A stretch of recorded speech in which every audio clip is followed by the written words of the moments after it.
يا الله، ونقول بسم الله ونيجي وياكم ويا خبر وزارة التربية عبر جريدة الصباح تؤكد عدم وجود دخول شامل للأسف لعام 2023، وأن الدخول الوزاري لطلاب المدارس السادس الإعدادي والثالث المتوسط فقط 3 دروس. من هسه شدوا نفسكم ولا تظلون تعتمدون على الدخول الشامل.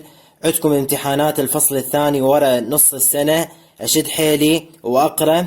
تمام، وان شاء الله احنا ما راح نقصر وياكم باي مادة، كل المواد حننشر لكم مراجعات مركزة مختصرات، وان شاء الله كلكم تنجحون.